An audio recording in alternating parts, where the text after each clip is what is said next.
न पुण्यं न पापं न सौख्यं न दुःखम् न मन्त्रो न तीर्थं न वेदा न यज्ञा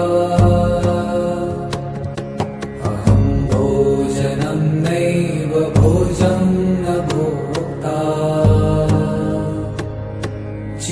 चिदानन्दरूप शिवोऽहं शिवोऽहम् न मृत्युर्न शङ्का न मे जातिभेद पिता नैव मे नैव माता